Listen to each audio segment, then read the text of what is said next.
सत श्री अकाल, you all are watching me at Punjab Kesari Navodaya Times. मैं हूं आपके साथ Namita Sachdev and today we have with us GOAT, GOAT, greatest of all time filmmaker, who is coming up with his film on GOAT, greatest of all time cultural icon, or I would say Punjabi singer, music composer, Amar Singh Chamkila. Yes, I'm talking about a man who is so honest towards his approach, his craft, his everything, that he has dedicated his life to that. Yes, I'm talking about Mr. Imtiaz Ali, who is with us right now. Imtiaz sir, welcome to Punjab Kesari Navodaya Times. Thank you. और जैसे मैंने कहा, काफी वक्त लगा, पूरा 1 साल का आपसे मिलने के लिए.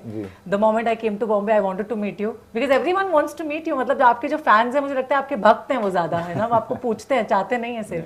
So what's your take on that? नहीं, I'm happy you're saying that. I hope it's all true, or if it's not, it comes true. Absolutely. And this you portray in your films as well. So आपकी पहली film का नाम था सोचा ना था, जो फीचर फिल्म थी. उससे पहले आपने टेलीविजन में भी काम किया as a director. But then ये कह सकते हैं कि a person who always deal with complexity of human relationships and portrays life and connects with the youth very easily has come up with a film like a biopic on Amar Singh Chamkila. तो ये आपने सोचा ना था? बिल्कुल नहीं, और बल्कि मैंने स्टार्टिंग में चाहा भी ना था कि मैं कभी बायोपिक बनाऊं, बिकॉज मुझे लगता था कि उसमें कहने को क्या है, उसमें तो कहानी ऑलरेडी है जिंदगी की किसी के, वो आदमी पढ़ सकता है, उससे आप इंस्पिरेशन ले सकते हो, एंजॉय कर सकते हो, उनके काम को एंजॉय कर सकते हो. बट इनकी जिंदगी में, अमर सिंह चमकीला की जिंदगी में, और खास करके क्योंकि उनकी जिंदगी पंजाब के एक ऐसे वक्त पे में गुजरी है जो वक्त ही बहुत अपने में इंटरेस्टिंग, डायनामिक और टेलिंग है, यानी कि उसमें से बहुत कुछ सीखना है. तो ऐसे वक्त में था, तो मैंने सोचा इस आदमी की जिंदगी के थ्रू बहुत सारी चीजें जो मैं कहना चाहता हूँ, बहुत सारी जगह है जो मैं जाना चाहता हूँ, वो मेरे लिए मुमकिन हो जाएगा. That's why I made Amar Singh चमकीला. तो आपने काफी सारी जगहों पे ट्रैवल किया, आपको ट्रैवलिंग का शौक भी काफी रहा है, तो पंजाब कैसे बीच में पिट स्टॉप बना उसमें? पंजाब मैं शूट करने को जाना शुरू कर चुका था. क्योंकि पहले भी गया हूँ, और एक बहुत अच्छे टाइम, मतलब बहुत बुरे टाइम पे गया हूँ. 90s, अर्ली 90s में भी मैं गया हूँ पंजाब, और उस वक्त हम नुक्कड़ नाटक करने गए थे दिल्ली यूनिवर्सिटी से. सो वो भी एक वक्त था जो कि बहुत मतलब दहशत से भरा वक्त था. बट जब मैं शूट करने को जाता रहा हूँ पंजाब, तब से थोड़ी ज्यादा समझ, थोड़ा ज्यादा कनेक्शन, थोड़ी और ज्यादा इंट्रीग, और ज्यादा इंटरेस्ट. एक सवाल का जवाब मिले तो फिर 4 सवाल और खड़े हो जाएं, ऐसी वाली जगह है Punjab.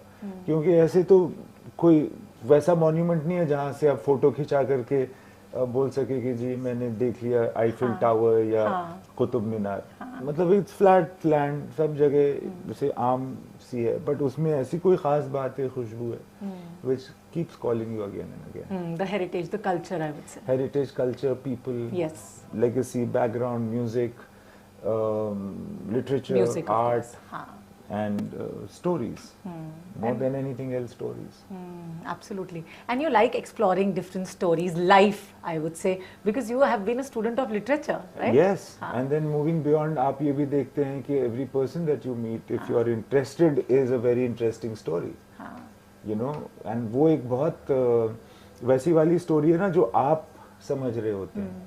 It is possible for you to talk to this person and get the story in the way that you would like it, depending upon what you think is interesting about them. Yeah, so people, I feel, is the ultimate literature. And how did you find, like, and get the story of Amar Singh Chamkila? How would you resonated with it? Because हमने देखा है आपकी stories में कहीं ना कहीं आप खुद भी होते हो. तो बिकॉज मैं शूटिंग करने को पंजाब जाता था, और इस वजह से भी क्योंकि मेरे यूनिट में राजेश शर्मा नाम का एक प्रोडक्शन हेड था. तो he used to suggest that I should all make चमकीला.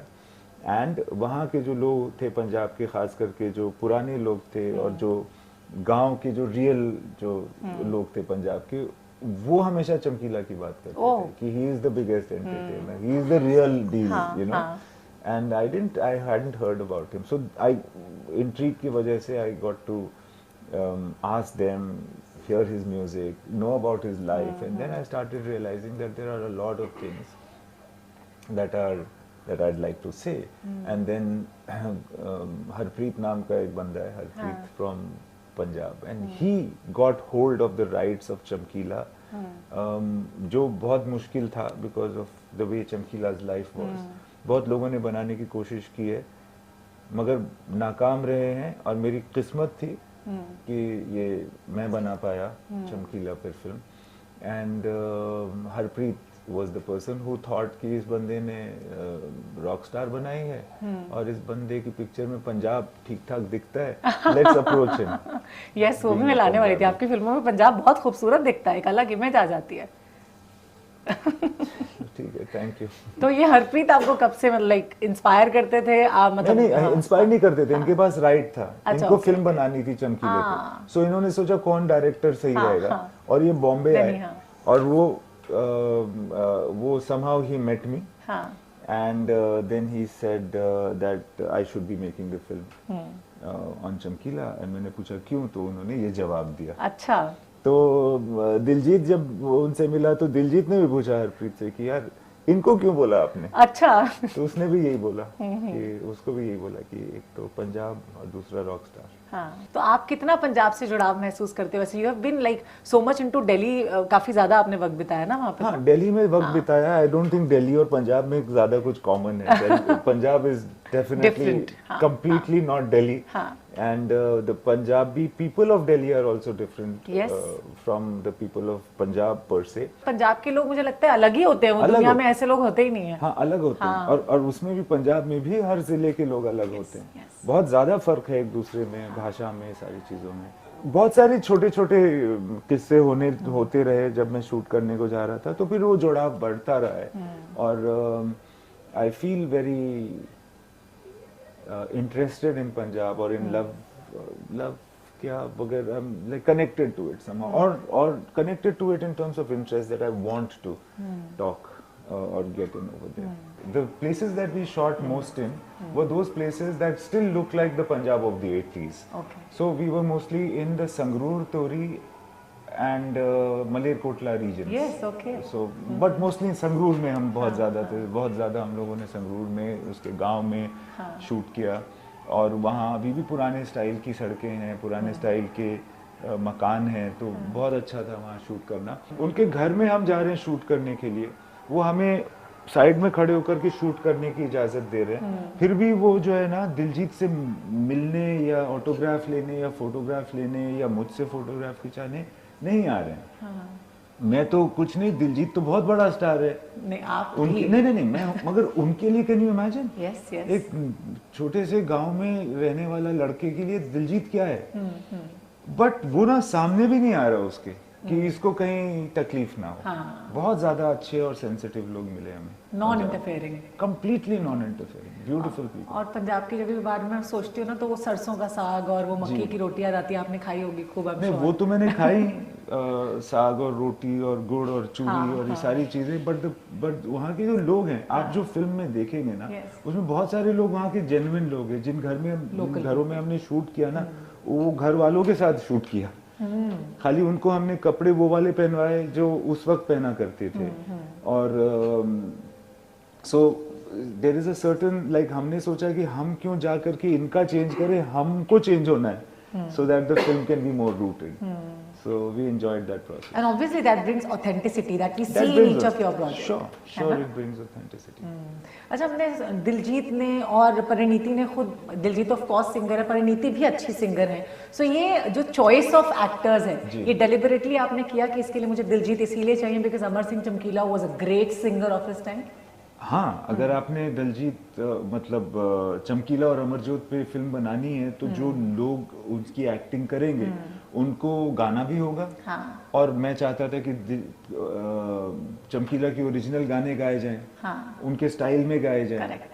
तो फिर सिंगर की जरूरत थी, और हमने पहली बार शायद इस फिल्म में लाइव सिंगिंग रिकॉर्ड किया है। जो आप फिल्म में सुनेंगे दिलजीत को और परिणीति को गाता हुआ, वो दरअसल उन्होंने सेट पे लाइव गाया, यानी कि हमने जो वहां पे साउंड रिकॉर्ड किया है वही आप सुनेंगे। ये पहले से प्ले नहीं हो रहा है पीछे और उसको माइम नहीं कर रहे, वो दरअसल गा रहे हैं। तो फिर ये जो होता है ना कि आपने थोड़ा सा गाया, फिर किसी ने कुछ बोल दिया तो आपने रुक करके उनको मना किया कि चुप रहो यार, बोलो मत, फिर गाना जारी रखा। ये जैसे सिंगर की जिंदगी में होता है। या आप रिहर्सल कर रहे हैं तो उसमें आपने कुछ बोल के समझाया, फिर आपने गा के बताया, फिर बोल के समझाया।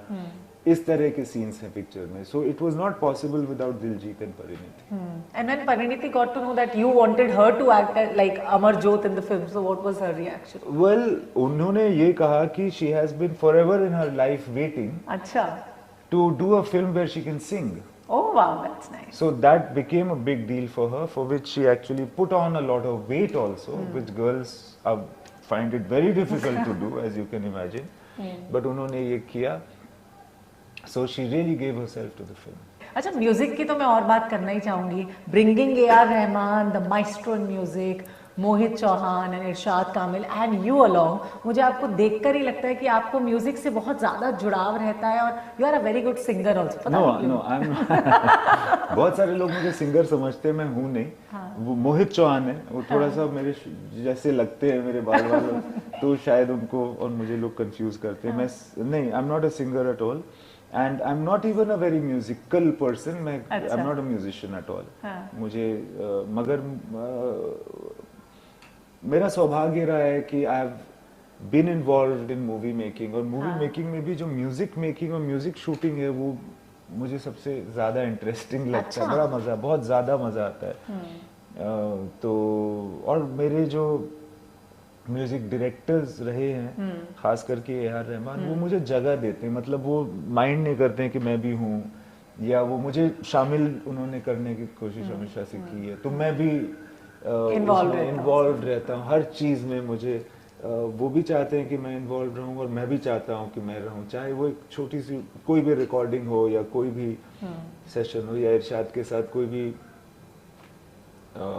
कॉन्वर्सेशन है, तो अक्सर हमारी वो एक जमघट लगी रहती है. But I really enjoy music that, and I enjoy making music even more than listening. Oh wow, that's because वो जो अलग अलग लेयर में आप म्यूजिक सुनते हैं ना, जब रहमान सर अपना गाना खुद गा के सुना रहे हैं, या जब वो प्ले कर रहे हैं उसमें, तो उसकी जो एक म्यूजिकलिटी का जो मुझे मौका मिलता है ना देखने का या सुनने का या एक्सपीरियंस करने का, वो बड़ा रेयर है. वो तो मतलब जब फिनिश हो जाता है म्यूजिक, उसके बाद obviously that's a better shape. That's why हम गाने फिनिश करके रिलीज करते हैं.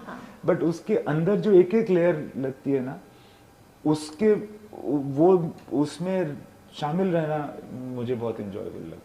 और आपकी फिल्मों का जो म्यूजिक होता है वो एब्सोल्युटली रूह तक चला जाता है. मतलब we want to listen to it again and again and again. वो हाँ, that of course, because the people that are involved with it are such, like Rahman sahab कौन सा म्यूजिक है जो आपको नहीं रूह तक जाता है या अच्छा नहीं लगता है ना. So that is also the question. I have been fortunate to have A.R. Rahman to do the music of Chamkila and other films, and Pritam, who's done the music of so many of my films, and Sandesh Chandelier before that. ये बहुत ही ज़्यादा talented musicians अपने में ही हैं. मतलब मेरी भी इनको ज़रूरत नहीं है. इवन अगर मैं चमकीला की बात करूं, उन्होंने जिस तरह का वो एक वन मैन आर्मी रहे हैं, है ना, अपनी लाइफ में. उन्होंने कंपोज भी किया अपने गानों को और फोक म्यूजिक से काफी जुड़े रहे. उस वक्त ऐसी लिरिक्स लेके आना जो पूरी दुनिया की बात करती है, या उस वक्त के यूथ को कनेक्ट करना, इस तरह का उनका म्यूजिक रहा है. लाइफ थोड़ी सी कंट्रोवर्शियल रही है उनकी, ऊपर नीचे उतार चढ़ाव रहे हैं. लाइफ भी कंट्रोवर्शियल रही है, म्यूजिक भी कंट्रोवर्शियल रहा है, लिरिक्स तो बहुत ज्यादा ही एक्सप्लोसिव रहा है.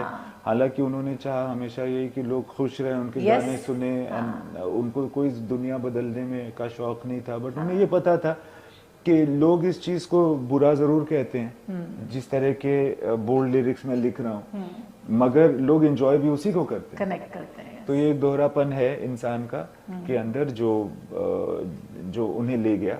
बट होता क्या है ना कि पहले समाज आपको बहुत बड़ा बना देता है, फिर वही समाज आपको एकदम खत्म कर देता है, और फिर उसको लगता है कि अच्छा हमने सफाई कर दी. यानी कि जो लोग सुनते हैं और एंजॉय करते हैं चमकीला को, वो लोग ये मानते नहीं है कि मैंने चमकीला को एंजॉय किया, क्योंकि इससे उनको लगता है कि ये हमारा दर्जा गिर जाएगा, लोग हमें जज करेंगे.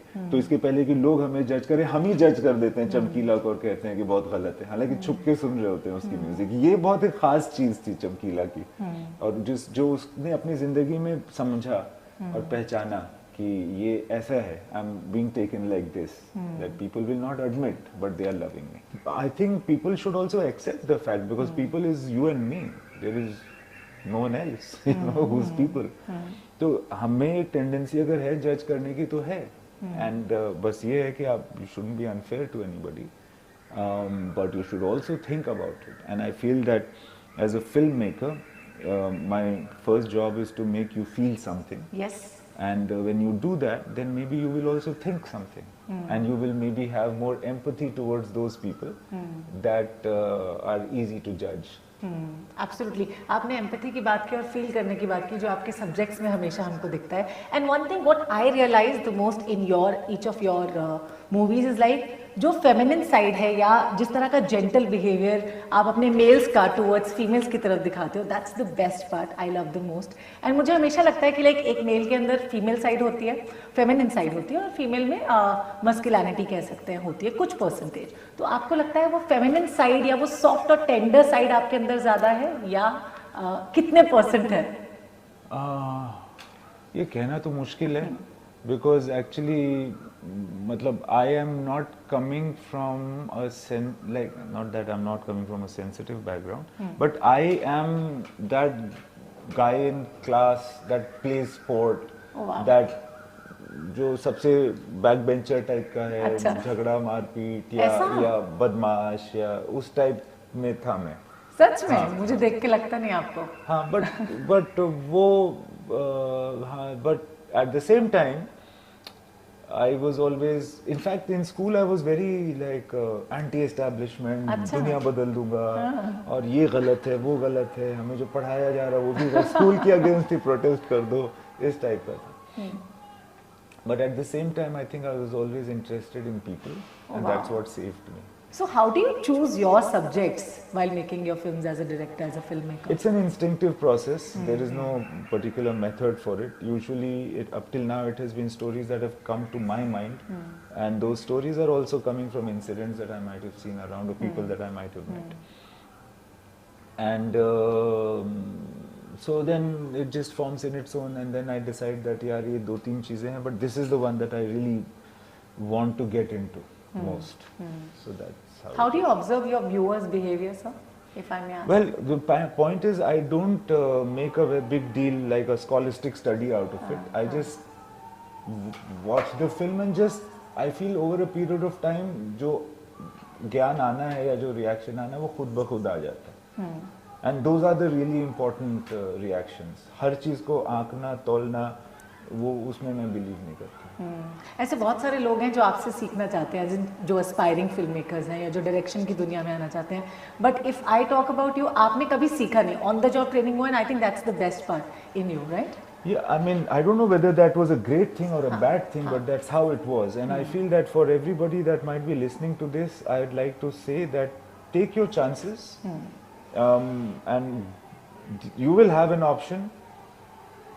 Take it, go for it, try your best, and make it a success. There is no set rule for success. Not that I am successful, I'm just saying that जो मिल रहा है उसको लो and make it the best. You know, don't wait for something better. Like, don't do something which you don't want to do, but if you are getting something, then do it and make it the best. And you always work with like stars कह सकते हैं, या फिर आपकी फिल्मों में काम करने के बाद उनका जो नाम है आपकी फिल्मों के जरिए भी लिया जाता है. जैसे हाईवे में आलिया भट्ट का performance, this makes her a big star. Rock star में रणबीर कपूर का परफॉर्मेंस, जब वी मेट में करीना कपूर का परफॉर्मेंस. तो ऐसे परफॉर्मेंसेस रहे हैं जो आइकॉनिक हुए हैं just because you have made them, you have taken out the best out of your artist. Well, it's always जुगलबंदी, and not only जुगलबंदी, if an actor is recognized for their work, it means they've done a great job. वो मेरी film में था, ये मेरी भी खुशकिस्मती है ना. Absolutely. उनके नाम में मेरा भी नाम होता है. That's a collaborative approach, according to you. I'm always like curious to know about art. Is something that makes an uncomfortable person comfortable, and it can take a person at discomfort to a comfort level. How much do you agree with that? It is true. I feel the point of art is to, I think, provide insight, to provoke, to, but more than even provoke a thought, make you feel something. Oftentimes, I think art is necessary because otherwise the world becomes very organized. and in that organization humanity is lost. And then everybody feels that to uphold a certain tradition is the most important thing that one has to do. कभी कभी ऐसा होता है, पता चलता है कि इससे तो जो हमारी इंसानियत थी वही गायब हो गई इसकी वजह से. तो आर्ट जो है ना वो आपको रिमाइंड करता है कि आपके अंदर और भी फीलिंग्स हैं, और भी चीज़ें हैं, और भी ख्याल हैं जिनमें आप इन्वेस्ट कर सकते हो, या कम से कम आप उस वक्त के लिए उस अपने उस साइड का को एहसास महसूस कर सकते हो जो आप सोसाइटी की वजह से दबा कर रखते हो. So is there anything are you expecting from the viewers from Chamkila, because I know you have a thought process behind each of your subject that you choose to? Well, as I said to you that there is the point of the mission of Chamkila in his life was to entertain his audience. When such a man, for doing this thing of entertaining his audience, goes through a certain life, then that audience should also sometimes take notice to say that acha kya hua tha, and have some empathy and some emotion attached to it. So I just feel that to take the audience to a point where they can be more empathetic towards an artist. And anything that you want to say to the young artists or aspiring singers who are coming in Punjab these days? I would like to say that आगे भी देखो पीछे भी देखो, पंजाब में बहुत कुछ है जो पीछे हुआ है. यानी कि आप कितनी बोलियां आज भी रेडियो में सुनते हो जो बहुत पुरानी है, पता भी नहीं किसने लिखी है, क्या है, वो भी है तुम्हारे पास, और तुम्हारे पास आगे का भी एक रास्ता है. सो I think everybody who is from Punjab is already coming from a huge legacy. Yes. So to recognize that is important. I would like to say to the young people of Punjab that don't only concentrate on IELTS. Don't only concentrate on getting to overseas destination. You will always be appreciated only for the scent of your land. So be faithful to Punjab also. Thank you so much, sir, for such a beautiful advice to all our young people who are watching this interview. Thank you. Thank you, Thank you for so being much. so warm in the interview also. Thank you so much.